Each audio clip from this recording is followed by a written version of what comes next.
Hi, I'm Chris Holt, and I love to travel.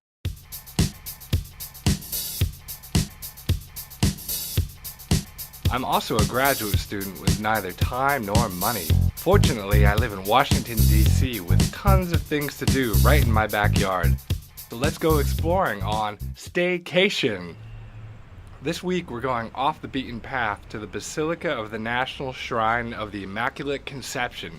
The Basilica is located about 2.5 miles north of the Capitol building. It can be seen from a great distance thanks to its beautiful blue dome. Our tour of the Basilica begins on the crypt level of the shrine with Memorial Hall. The hall has thousands of names engraved on the walls, each memorialized for their patronage to the shrine.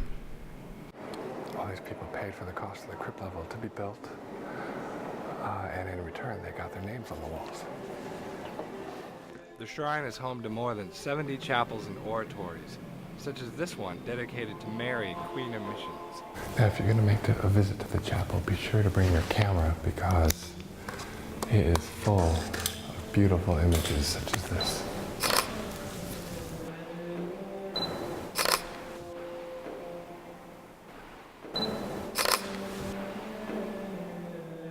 Next up, I'm going to the Hall of American Saints. Now, this is the Hall of American Saints, so you may be wondering, why is there a statue of Mother Teresa, who is Albanian? Apparently, Ronald Reagan gave her honorary American citizenship, so we get this rather amazing statue in the hall.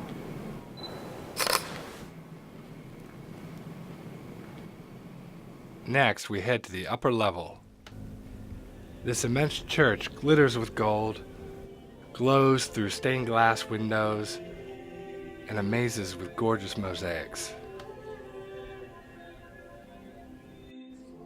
At the far end of the church, you can see an enormous glass mosaic called Christ in Majesty.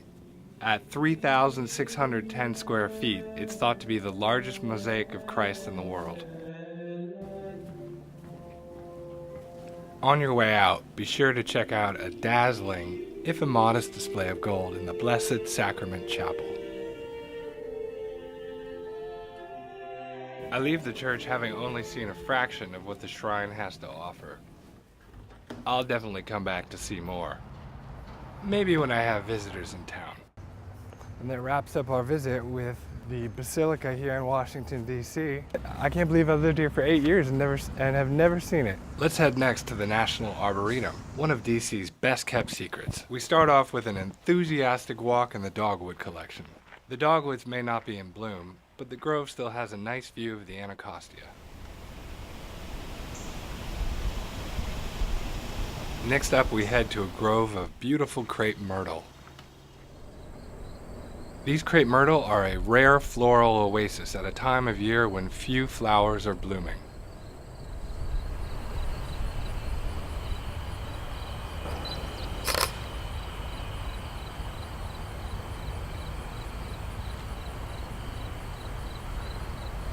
Let's go now to the Capitol columns, which rise like ancient ruins over the meadow. From 1826 to 1957, these columns adorn the east central portico of the Capitol. Oh man, it's hot. We got one more spot to go though, and that's the bonsai garden. Really, no trip to the Arboretum would be complete without seeing these tiny little trees. Let's check it out. The National Bonsai and Penjing Museum was established in 1976. It has the most comprehensive collection of bonsais in North America. After just a quick look at the bonsais, I decided to call it a day before I collapsed from dehydration. This quick look at the Arboretum showed just a fraction of what it has to offer, but I hope you enjoyed it. Tune in next week as I go on a daytime bar crawl in Washington's up-and-coming 8th Street neighborhood. Right now, I'm surrounded by hipsters. Good. And I'm talking to myself. See you next week on Staycation.